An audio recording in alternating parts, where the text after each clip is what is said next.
guys. Joining you tonight from the office to just get a little bit of a quiet place. So, welcome to the office location. And I'm glad to be here with you tonight. I am seated next to some tiramisu. I was just filming a little intro. And there's a point at which you've had enough keto tiramisu that sitting next to me is not tempting. It looks good, but I'm full of tiramisu. Over the past few days, I have made tiramisu like 5 times. So, yeah, I think I'm good for this holiday season about ingested keto tiramisu. I'm trying to edit the video, which I promised yesterday, but it should be coming soon. I'm just doing the voiceover now on the how to. I always struggle on the voiceover because I'm very chatty. I talk a lot. You might have noticed. But one of the things that ends up happening is, yeah, I'm like, do this, don't, I'm like, how many times can you say stir? But I want you to, anyway, now I'm sharing all my insecurities about talking too much on my videos. Anyway, but what else am I going to do? And so, welcome to Tuesday Night Live. I'm glad to have you here with me. It is the week of Christmas for those who celebrate. So, Merry Christmas if that's your thing. And I'm glad to be here with you. I imagine it'll be kind of a smaller group tonight, a little quieter. I'm here to answer your questions from the office sofa.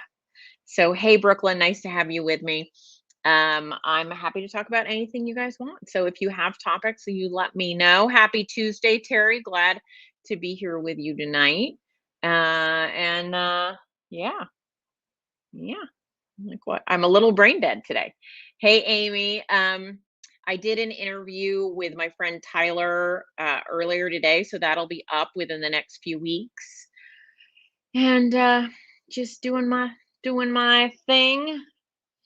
Victoria, this is indeed on live right now, and I just saw your comment. Lisa, nutrition for someone diagnosed with lymphoma. That one's a little bit beyond me. I'm sorry, Lisa, but I will say that healthy is always a good way to start, right? So baseline healthy is very important. Making sure you're getting the appropriate nutrients, all that. I will say that Miriam Kalamian, Kalam, Kalamian. I can't say it. Hold on. Kalamian. Kalamian is Miriam is a great resource on keto and cancer. So something I would look up. She has a book on it and she's a great resource. And I know she's always up on the research. She speaks at conferences and is someone I would recommend as a resource. So I would go with that. Hey, Tennessee. Hey, guys. Great to have you here. Glad to be joining you for this Tuesday night. It is raining here in the Bay Area. So that was always welcome. We're way ahead. We've had some horrible drought years, so happy to see some rain. Leanne says, big question on my part. I'm having TMI. Don't worry about TMI. That's what we're all about here.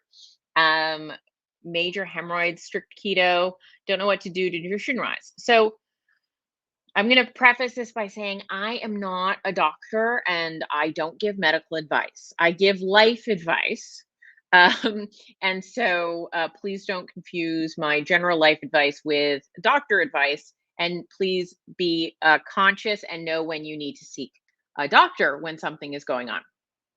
But I will say a lot of times hemorrhoids are caused by a certain level of constipation, especially needing to strain a lot when you are trying to make things go. So that straining can cause those hemorrhoids to form. And so it's not the only cause, but it can be a cause, that bearing down.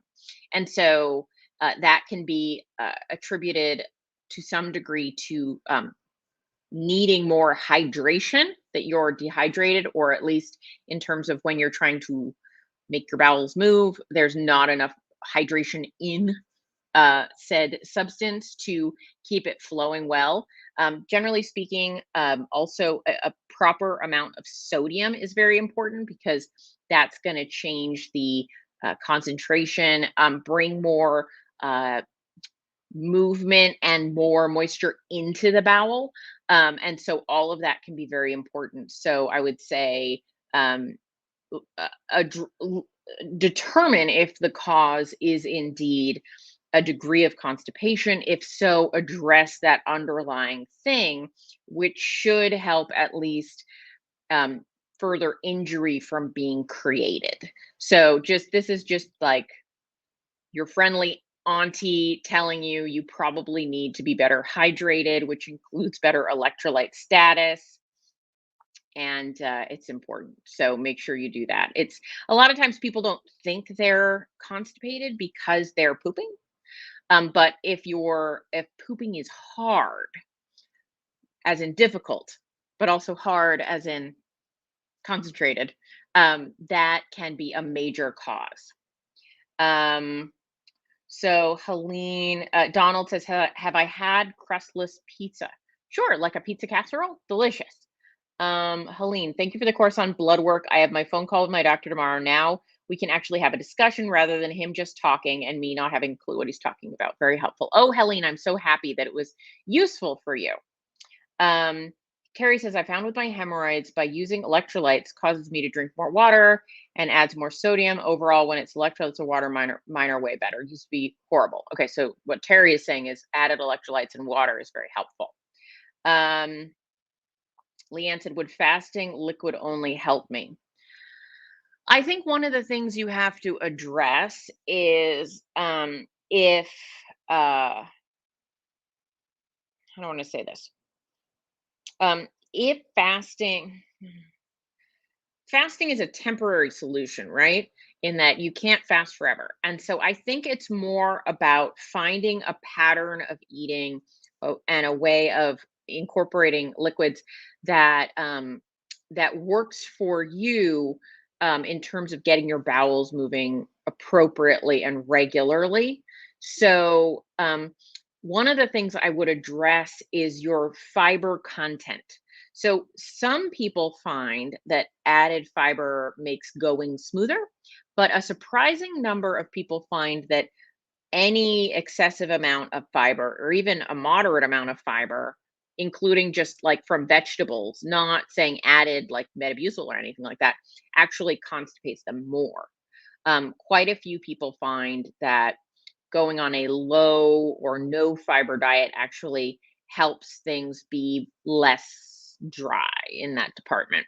So you might want to do some experimentation around what level of fiber your body likes. Um, so in terms of fasting, it would not be the thing that I would do, but I would be more inclined to work on looking at trying experiments with less fiber and see if things improve in that department. And then if that doesn't help, then that's not something that affects you, and maybe more fiber is better for you. It's variable from person to person. So look at your current fiber intake and see which way you need to go. Your best guess on that. All right. Kristen says, what do I find most useful of the Aura Ring? Kristen noticed, hey, Connie, that I'm wearing an Aura Ring. So let's see. You can see it's got little sensors in it. I wear an Aura Ring rather than like a Fitbit or a watch because I find the Aura Ring, I'm very sensory sensitive. Um, and I don't like I can't wear jewelry all the time, but I've managed to get used to wearing a ring, and so it's the least bothersome for me. So that's part of why I like it. And I would say the number one thing I like about my Aura Ring is actually the step tracker, that it tracks my steps. And no step tracker is 100% accurate, but it at least gives me an indication of where I'm low, where I'm high, gives me something to reach for. I really enjoy that. And then I'm about to get the next generation, which includes a lot more information than this generation does around heart rate while you're working out and things like that. So I'm looking forward to the next generation, version 3. This is version 2. Leanne says, you say that, and I have had more green veggies recently. So I know for me, I mean, not TMI for you guys people, but I get more constipated when I have a lot more vegetables. So I have to kind of balance those various things to make sure my digestion is appropriate. And that's not uncommon. There was a study done. Hope maybe I can find the link for it. Georgia Ede has talked about this at conferences, as has Paul Mason. So either one of those people have YouTube videos that bring up this study. So if you want the actual study, it definitely exists, where they looked at people who have chronic constipation issues, and they put them on a variety of diets, interventions to try and see what got better. And this group of people, the less fiber, the better. I'm not saying that's true of every single person, but it is true of some people that they have lower constipation with a lower fiber diet. So it might be a thing. Monet says tips for not snacking, not stacking, snacking. I find I graze more out of boredom. Absolutely. I just have a rule. I do not snack.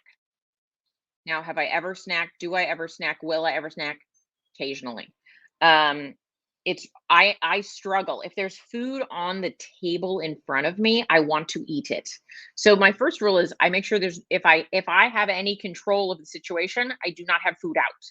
My food is in its package, in the fridge, in the cupboard, not on the counter. The only things that are like on the counter are like the onions. I don't tend to eat those. Um, but anything that I would be inclined to pick up and eat is not in a place that I can pick it up and eat it without opening a cupboard, opening a package, yada, yada, yada. So that's the first thing. Out of sight is very important for snackers. That will solve the majority of the issues, quite honestly. Then the other thing is I remind myself that I eat meals. I do not snack. So if I'm like getting up out of my chair with the idea that I am hungry and I want food, then I am eating a whole meal, not just picking a few things, eating a little bit. Um, and if I'm like, no, I'm not ready for a meal. I don't want a whole meal. Then I do not put it in my mouth. I'm like, no, not hungry enough for that. So I'm not going to do it. So out of sight, out of mind is very important. And then having a discussion with myself. If I'm moving myself towards getting food, I need to make sure I'm having a meal. If I'm not having a meal, I should stop. So those activities really helped. So I used to be a chronic snacker. I used to be a chronic overeater. I totally get it. Boredom is very strong impetus to eat. Totally, completely understand. You have to kind of just create an identity that does not include snacking. And so, Monet, whatever that looks like, but the main things are like keep it out of your eye line, keep it out of your eyesight, put barriers in your way to accessing the food that it, like I said, it's behind a door, it's behind a cupboard, it's in a package, it's wrapped up. I also don't eat out of the package. I only eat from plates and bowls, right? So you see, I'm creating layers between me and the food. So I have to get out a bowl. I have to fill the bowl. I have to put my portion in the bowl that I'm eating. I have to say, is this a meal? Am I eating a meal? If I'm not eating a meal, I'm not eating it. So if I'm putting a portion in something, I'm then creating my whole meal. Then I'm like, it's 11 o'clock and I have a 1 o'clock lunch date with somebody. Am I eating a meal at 11 and also at 1? Like, am I doing that? Why am I doing that? Right. So I'm having these conversations with myself. If we're people that have struggled with staying on track, staying at an appropriate weight, staying within integrity in terms of the way we want to eat, we are always going to need to actively be working with ourselves, having these internal conversations. I think thinking that it's supposed to be effortless is a mistake. It does get easier. Like it's not in my habit anymore to do it. But if I start breaking away from the habits that I do now, like that I'm explaining, making sure it's in the cupboard, making sure it's not on the counter, If I start violating those rules, I will start snacking again because the desire to eat food that is in front of you is very, very strong, and it's human and it's natural. And so the fact that it doesn't bother some people, it doesn't matter. If it bothers you, you need to develop strategies and habits that you actually will follow that will keep you from doing these behaviors that you don't want to do. Karen says, can you speak about the amount of protein for body weight, muscle mass, grams, ounces? Yes. So I used to tell people that you should adjust your grams of protein, which is to say it this way. So there's the I can't count today. The three macronutrients that we generally talk about: carbs, fats, and protein, right? You probably know that. Carbs, fats, protein. The amount of protein we need actually does correlate with our lean body mass, which is to say our muscle mass plus, all the non-fat mass. So you could divide the body into two parts: the fat mass and everything else, which is called the lean body mass. And generally speaking, the amount of protein we need lines up with lean body mass, not total mass. That makes sense. You don't need to feed your fat mass, really. I mean, a little, like some of it. There is some essential fat that you need to retain. You can't be 0% fat, you will die. But generally speaking, the amount of protein we need will align with the amount of lean body mass we have. So I used to say you need X amount of protein depending on your lean body mass, but I found that majority of people don't really accurately know how much lean body mass they have. And if they do, if they've done a method, an inaccurate method to find it out, it's pretty inaccurate. And so I moved over to using height, actually, because height is correlated with lean body mass. The taller you are, the more lean body mass you will tend to have, right? More structural. And then, sorry, I read a question ahead and then I lose my train of thought. So while it's totally valid and probably completely appropriate, well, not probably, it is completely appropriate to line it up with your lean body mass. Since most people don't know that, I moved over to height as a proxy for lean body mass. But basically, what you'd want to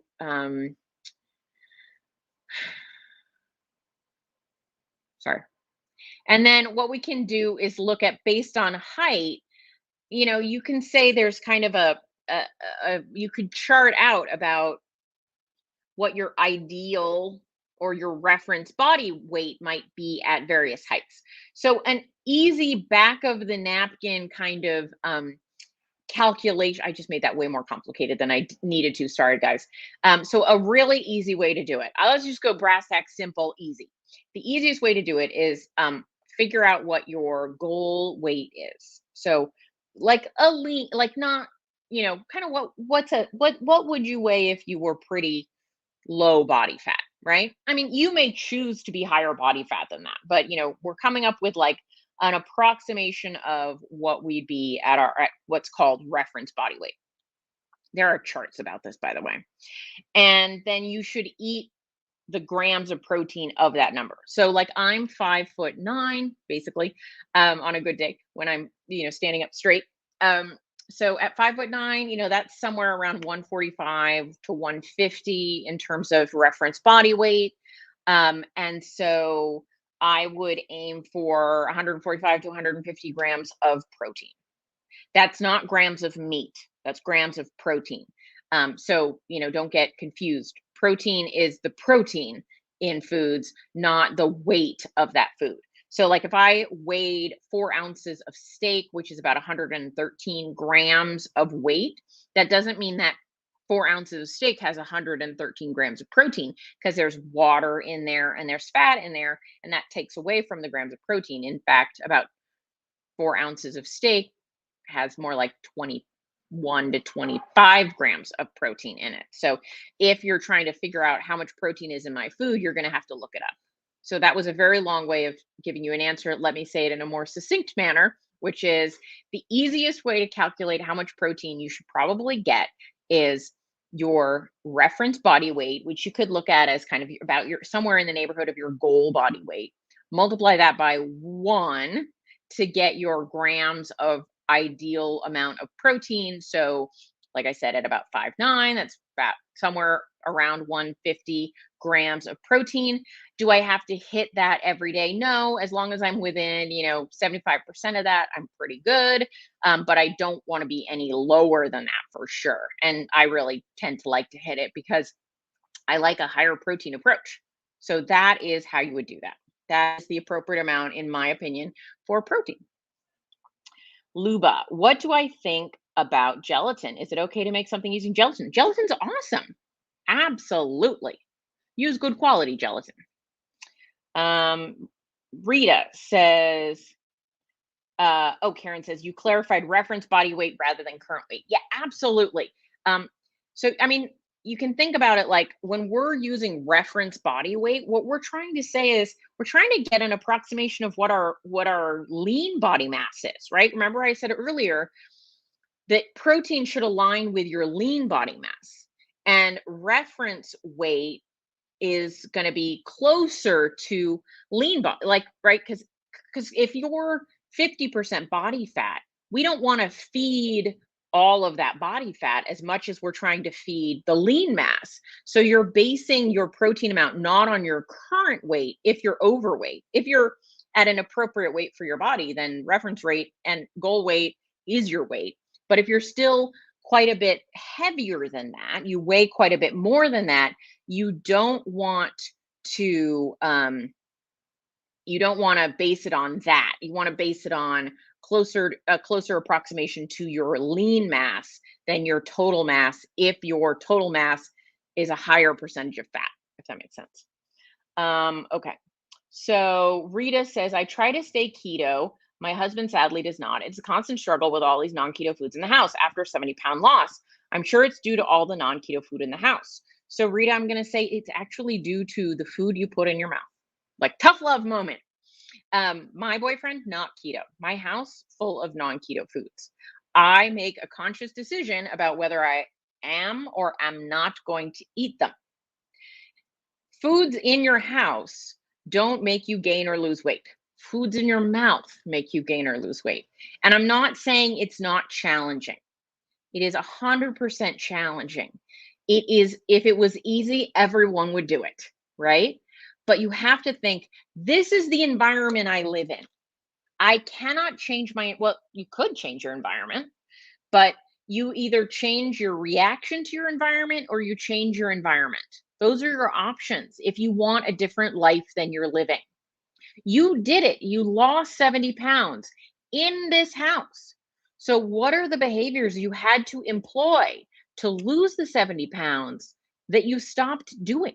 Because what you stopped doing is the difference between you and the successful maintenance of your weight loss.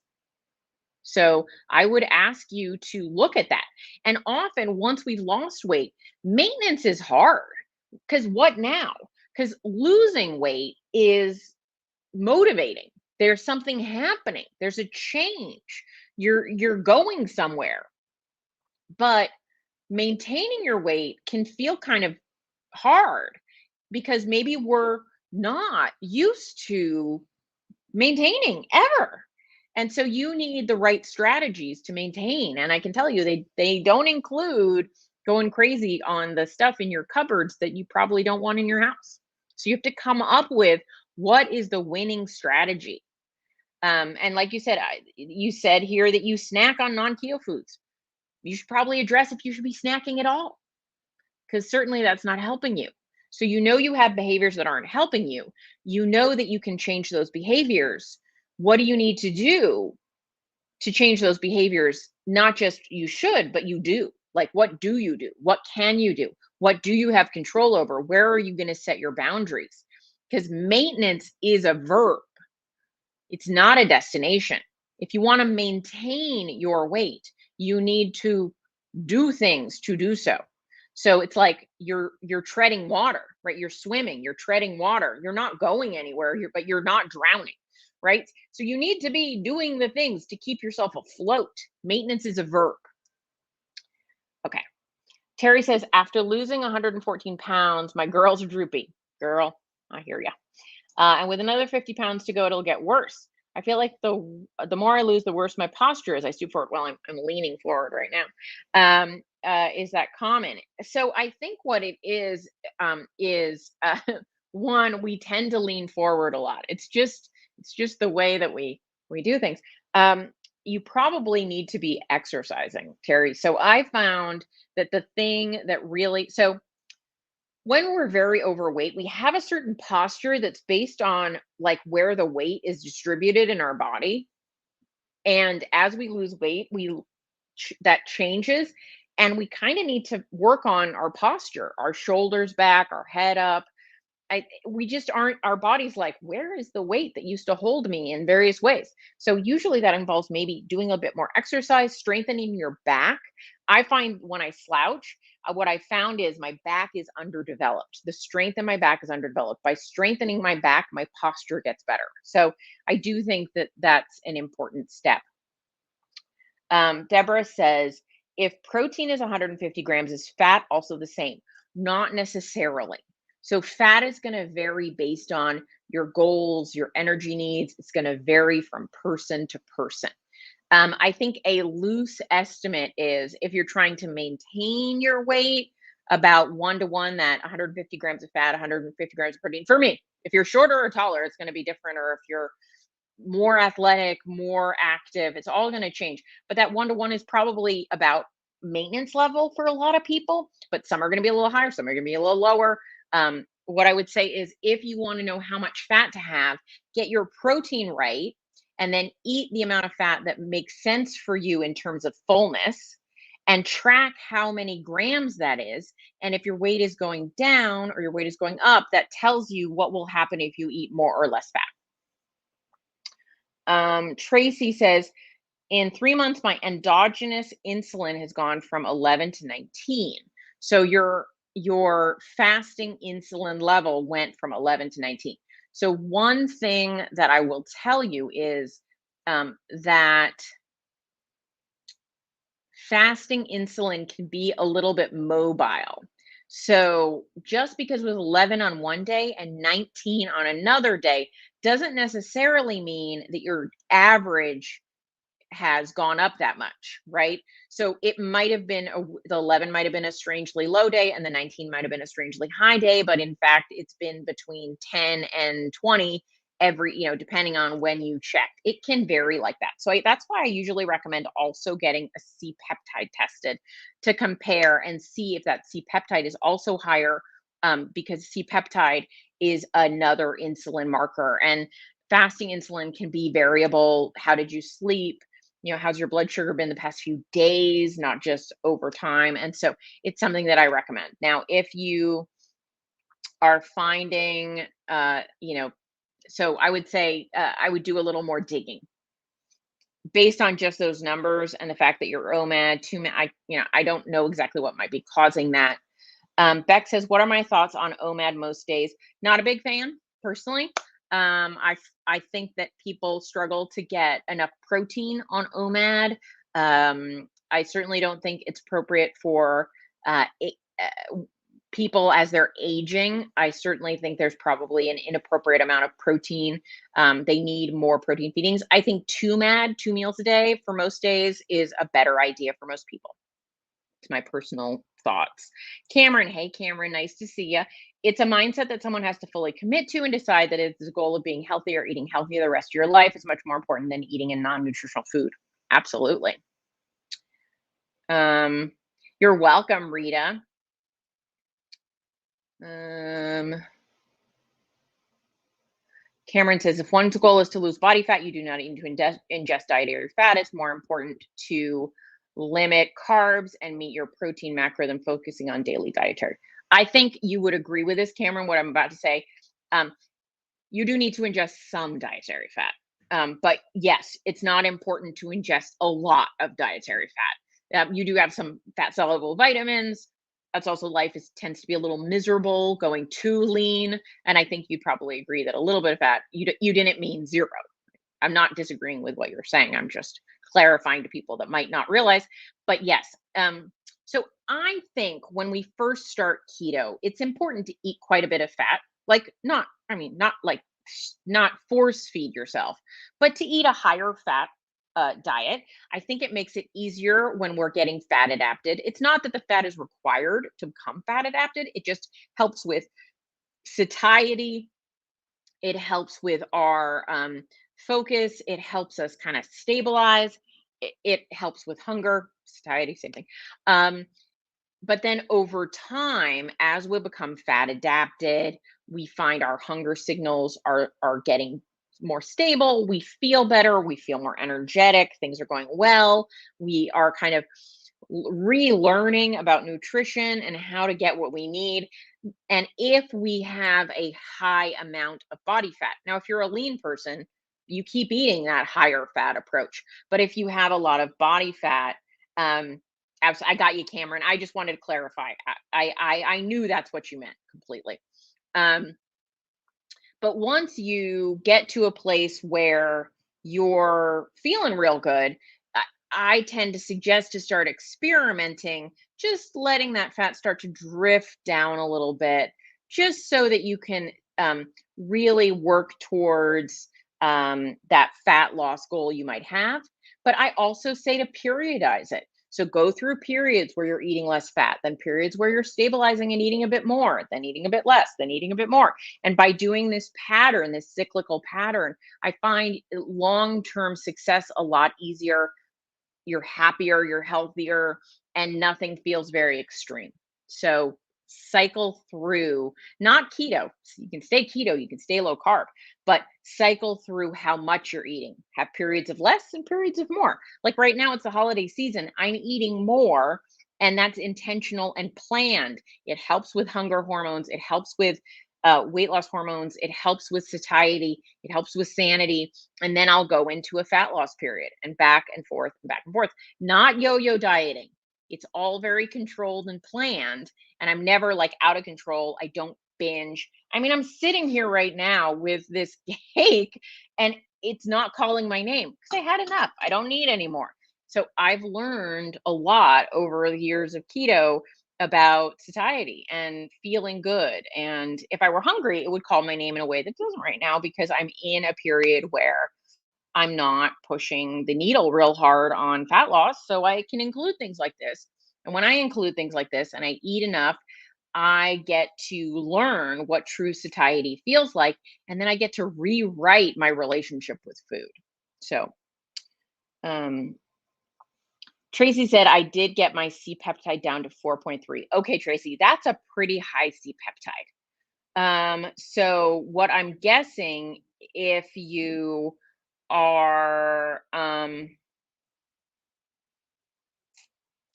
you said down to 4.3. So your body is producing a lot of insulin. So 11 to 19, those would be not unexpected to see with a level of C-peptide of 4.3. We really want to see that closer to like 1.5. So no harm, no foul, no shame. You're moving in the right direction as you're bringing those numbers down. My question for you would be, you said you're not losing body fat. Are you tracking your macros overall? I'd want to maybe look at your caloric intake and see if we can get more body fat off of you, which may help that insulin level go down.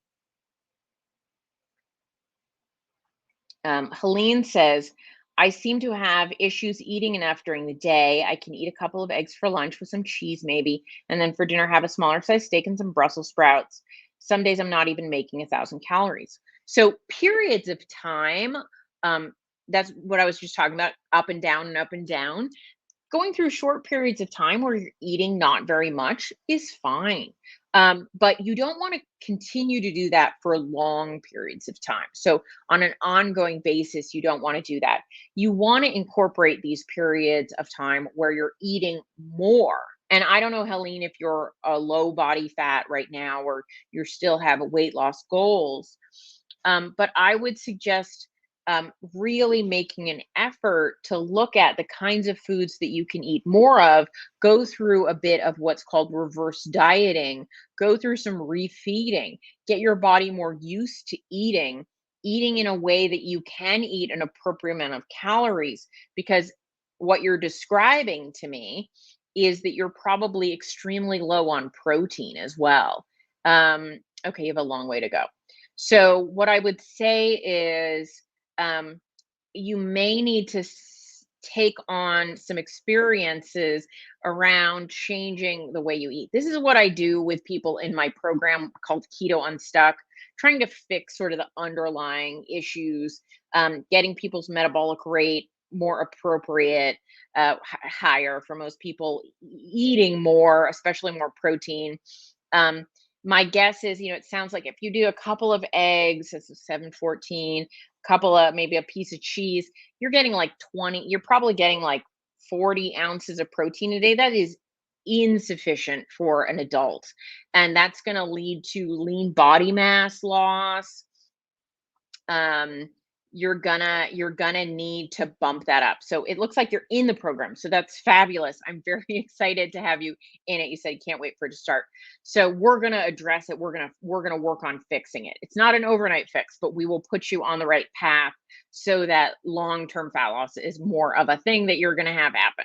So this is what I had to do, right? So I lost about 60 pounds on keto, like traditional kind of keto style. It stalled out. I got very frustrated. I didn't know what was wrong. I was doing all the things that all the gurus told me that I should do, and I wasn't losing any more body fat. And I was just floundering and frustrated, and I felt totally betrayed. And it was a thing. I was really bad. And I had to relearn what would work. I did a reverse diet at that point. It took quite a while to get my body in a better place. And then I then was able to lose another 35 pounds after that. And so, this cyclical pattern has really been working for me to get my body to respond to my different needs and desires. And so that's what I teach you guys. Kathy said my C-peptide increased from zero point 0.7 to 1.7. The fasting insulin went from 5 to 18. Okay, so zero point 0.7 on a C-peptide is pretty low. 1 point, not dangerous or anything, but it sounds like 1.7 is totally appropriate, but 5 to 18. So this is what I mean, that fasting insulin can be very weird. So you might get very weird readings. 18 is very high, 5 is perfect. So, but then your A1C went down from 4.1. I'm like, there are a lot of numbers here. So it sounds like, okay, I'm lining things up. You had a C-peptide of 0.7 with a A1C of 5.4. Your C-peptide then went up a point to 1.7. So you had more insulin production over that time, but that brought your glucose down to 5.1.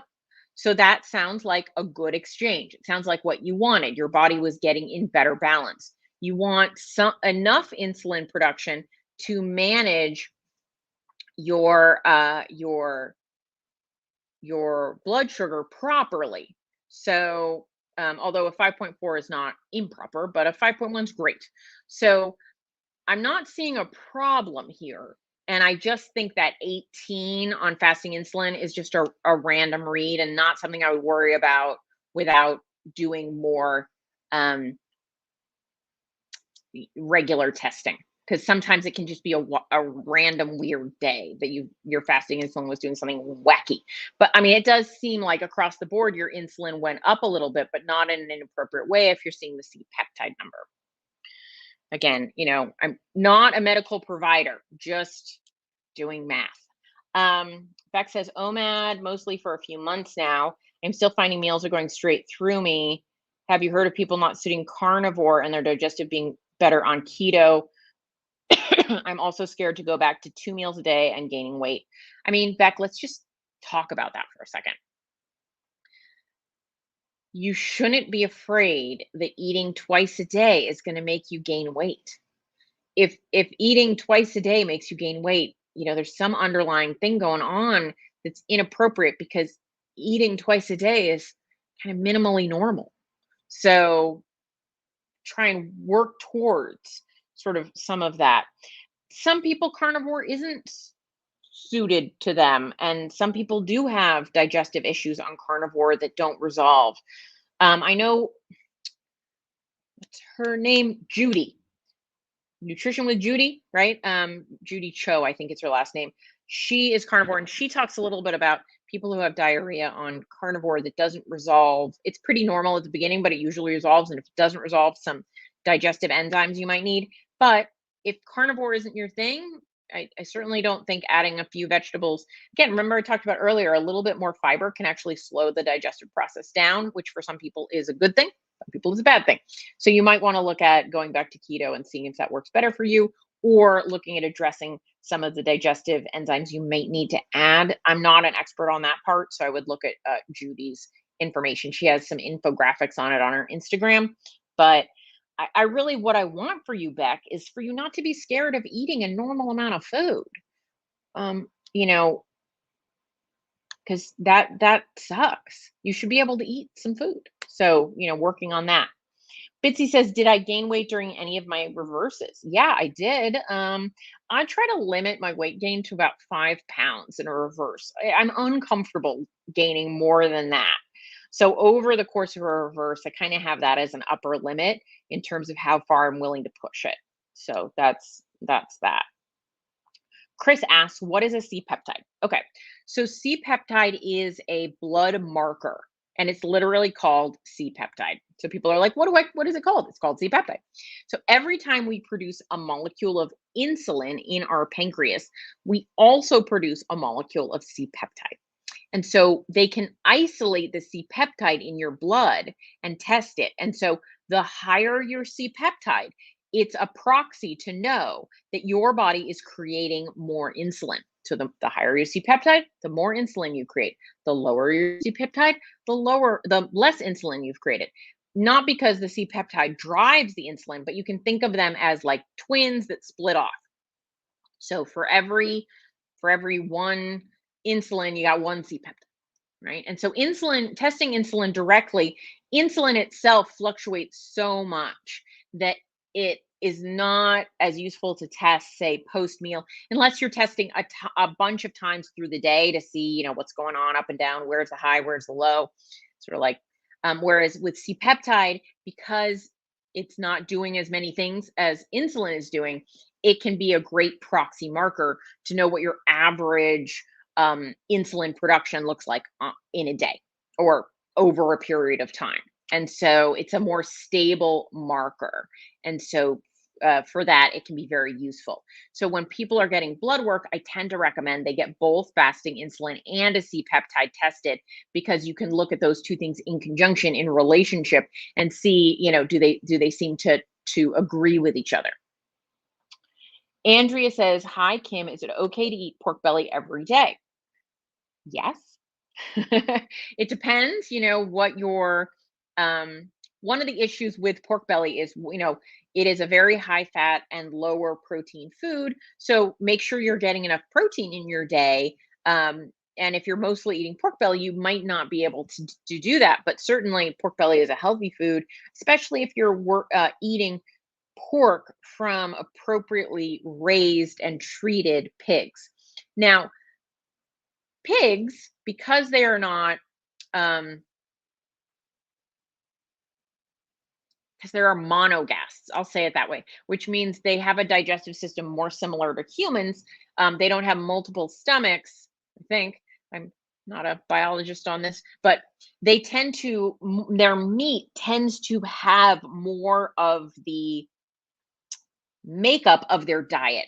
So whereas you could feed a cow grains, because they have such a complex digestive system, you're not getting as much of that higher omega-6 in the meat, though you are getting a little bit of that. Whereas with pigs, you're getting more of what they're eating. Not directly, but you're getting the nutrient profiles of what they're eating. And so you need to be aware that you're getting higher quality meat when you choose pork. It's a little less vital. Though you're still great, get the best quality meat you can. But for me, I'm more careful with my pork suppliers than my beef suppliers. If that makes sense. Also, the higher fat the meat, the more important the quality matters, because more of the things that we care about are in the fat than in the muscle itself. Cameron says, oftentimes it isn't the eating of 2 meals a day that is the issue, so much as a person chooses to ingest it each meal. Totally true. It is possible for some people to eat 3,000 calories in a single meal. It is also impossible for some people to do it. So you need to evaluate your macros over the course of the day. Absolutely. Bitsy says, back to Beck, I tried Omad for a while, went back to 2-Mad, going back to 2-Mad didn't result in any more weight gain. Just make sure your total macros are appropriate for the day. All right, so that's absolutely true. So I'm a big fan of macro tracking. Not everyone is, but for me, it's very much about if you don't know what is happening, like if you don't know what you're ingesting, it can be very hard to make decisions about where you want to go from there. Do I want to go up? Do I want to go down? So I'm a big fan of macro tracking. If you are somebody with an active eating disorder, macro tracking might not be the best thing for you. That's not to say it can't be, but if you're highly triggered by macro tracking, then you're going to have to address that. But what I'd say is that doesn't make macro tracking a bad thing. It just means that in your current state, you're not ready for that, and or it's not appropriate for you. And there are things for you to deal with that don't involve macros. And so dealing with those various food behaviors might be the thing that gets you into a direction of success. Versus tracking macros. But if you're in a place where you're like, I don't know what's going wrong, I'm just not seeing the results that I should be seeing, then I say it's probably time to look at macros. And once you track your macros over the course of the day, to Cameron's point, you're gonna see, are you eating in an appropriate manner for you? This is why I'm not at all a fan of most online calculators for macros. So a lot of people are like, I don't know what macros to follow. And they go to some online calculator and then they try those macros and they don't lose weight, or they do, or whatever. And they're like, I feel like a failure. The reality is there is so much variability in how much each one of us needs to ingest based on a lot of factors. Like, I have it in my head that because I'm a tall person, although my sister-in-law is like 2 inches taller than me, and I was standing next to her yesterday, and I was like, I feel very shrimpy, very, very shrimpy right now. Anyway, um, but I have this idea because I am a bigger person with more lean body mass than a little person, that I think I should be able to eat X amount, and I just metabolically have a body that is very thrifty. I do better on less. Just sad because I like more. But we have to dial it in based on what our body wants, not what some online calculator tells you your body wants. Because how the hell does that online calculator know? It doesn't know you, it's just making guesses. So when I work with people around how much is an appropriate amount for them to eat, we are actually getting a baseline. We are tracking their macros for a week or 10 days and looking at how much are they currently eating and what's the outcome? Are they gaining? Are they losing? Are they maintaining?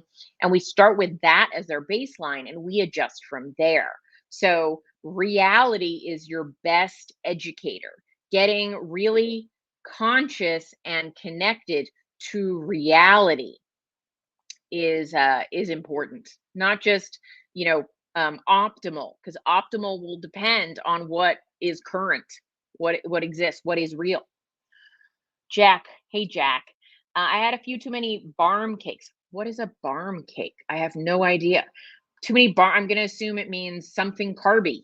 And I'm now struggling to be willing to feel good about myself. Any words of wisdom? All right, Jack, you and me here. Let's talk.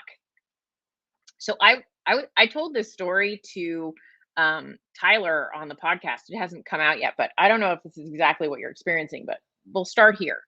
So I recently started hitting it much harder in the gym, and I am horrible at being bad at something.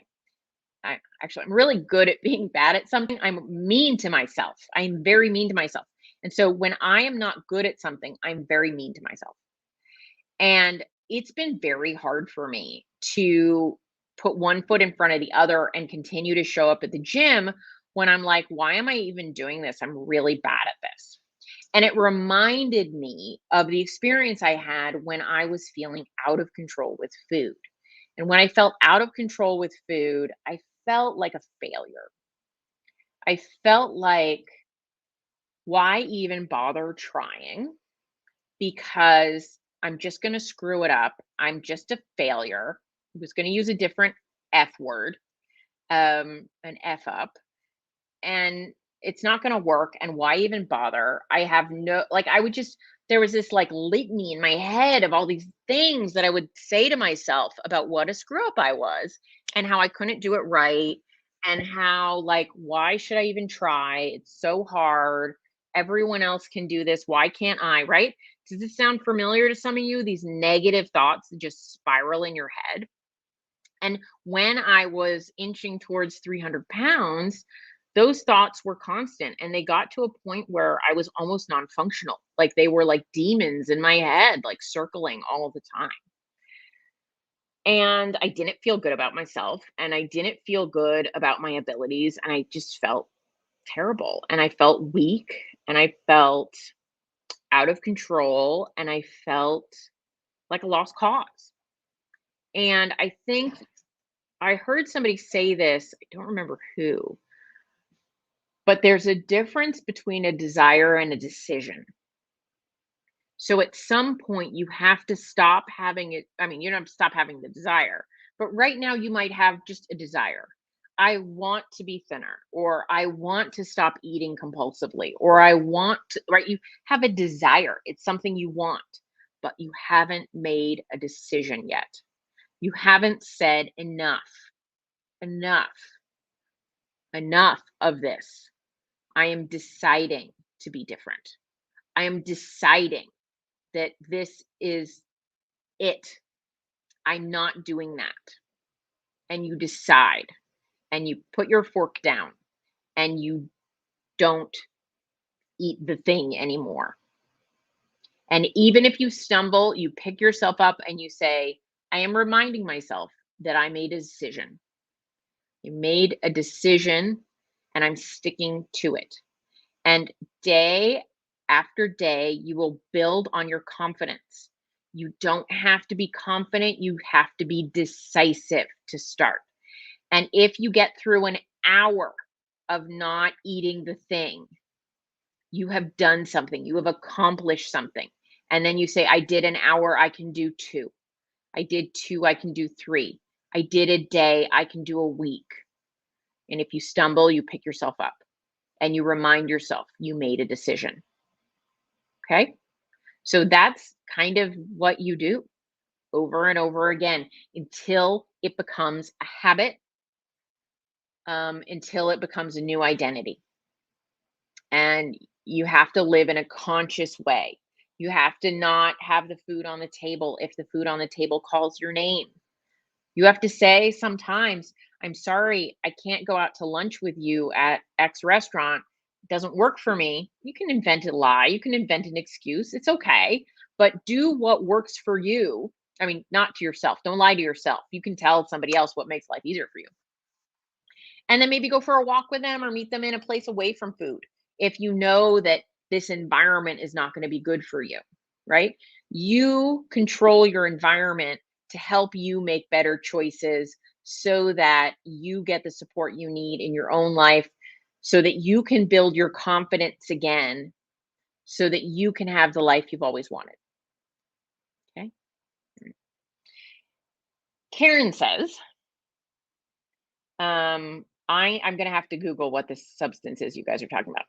Karen says, I need minerals, but I don't have much to spend on them. Best prices you know of. Okay, so Karen, if you need minerals, the good news is minerals can be found easily through food. So if you want to, there's a tracker called Chronometer, and it tells you what vitamins and minerals are in various foods as you track them. So getting more leafy greens, will increase certain types of minerals. Getting enough meat will increase other types of minerals. And so you can look and see what kind of minerals you're getting and where you need to supplement. And if you need to supplement at all, I don't really need to supplement most things. I do supplement sodium, but salt is pretty cheap, even good salt. Um, I do include an electrolyte beverage. I use Element or Redmond's Relight, but you don't have to. You can make your own pretty cheaply. So I would say first look at, you say I need minerals. I would say, what is making you think you need to supplement minerals? It may very well be true, but have you looked at your baseline? What are you getting through your foods? Which ones do you need to supplement? And looking at maybe adjusting your diet so that you get more of those things from food, which may not be very expensive. Um, Getting a little bit of liver in your diet can increase a lot of minerals one way. And then you might just have an idea that you need minerals, but I don't know if you have an experience that tells you, right? Just because, yeah. So I guess my first question would be like, how do you know that you need more minerals? Are you experiencing symptoms that would indicate that you're deficient? That's my question. Terry says, every day I decide for today, I won't eat XYZ. Now I can say it's been since August 2019 since I've had sugar and junk food. Absolutely. Every time when I first started keto, if I thought I will never again have sugar, I thought that is overwhelmingly sad. So I just thought today I don't eat that thing. Tomorrow I don't eat that thing. I don't think never. Don't think I will never again have that. 'Cause who knows? Never's a long time. Don't like psych yourself out that way. Karen says low acid heartburn after doing carnivore. Okay. So if you're getting, so you're thinking that you have low stomach acid because of the carnivore experience. But you didn't experience um that the heartburn on a keto diet. So my first thought is um maybe you might want to introduce some vegetables to adjust your body to not have the heartburn. Um, so yeah. Um, Unless you're like, no, like I had 99 problems and heartburn's the only one I have on carnivore. All other 98 went away. So it's not worth it to me. I just want to get rid of the heartburn. But if you notice when you have a few leafy greens along with your carnivore diet, the heartburn goes away, then I would say it might be worth adding that in to find a level at which the heartburn goes away. So Karen, I would say, you don't have to go back to sad, obviously. But see if there's an approach to eating that is whole foods, healthy, where you feel good, that involves you not having heartburn, but still involves getting plenty of protein, but maybe, including some leafy greens or things like that that might benefit you, or help with the heartburn issues. Um, so in terms of managing that heartburn, the other thing I will tell you, which if you wanted to stay carnivore here, is I found when I was carnivore, which I did for 6 months, I got heartburn if I ate higher fat meats at night. So what I did is I would eat leaner meats in the evening and the heartburn wouldn't happen. So the only I noticed there were certain foods that triggered heartburn while others didn't. And so you can look at that. Look at, do you have a pattern with the heartburn? So it was things like pork belly or short ribs, I would get heartburn, but steak, um, chicken, slightly leaner meats, I would never get the heartburn. So I would adjust the types of meats I chose. And so that was not at all about stomach acid. That was about how my body was digesting the higher fat meats, and it just wasn't digesting them as fast. And so, yeah. So how you digest, sort of the speed of digestion, fat slows down digestion. Um, and so, you might want to look at adjusting that level. and seeing. So some experimentation is in order, I'd say, Karen, to find what works for you best digestively. Because I don't think anyone should live a life where they have to do really complicated supplement routines. That sort of defeats the purpose. Do I think some supplementation is beneficial if you're deficient? Sure. But I would say, like, try to solve it with food before you go to supplements. Supplements are meant to be supplemental on top of food. So that's just my 2 cents. All right, guys. Well, I'm so glad that you joined me tonight. I appreciate you a lot. Thank you for joining me. I hope everyone has a fabulous holiday that we'll be celebrating in the next few days, their Christmas celebration. I will be back on next Tuesday. So have a great one. I will get this darn video about tiramisu out. A little tiramisu here. It's like a celebration of all things dairy. And so hopefully that video will be up soon. Editing videos takes a long time, people. So have a good one. Hopefully get it out by Christmas. All right. Bye, guys. Take care.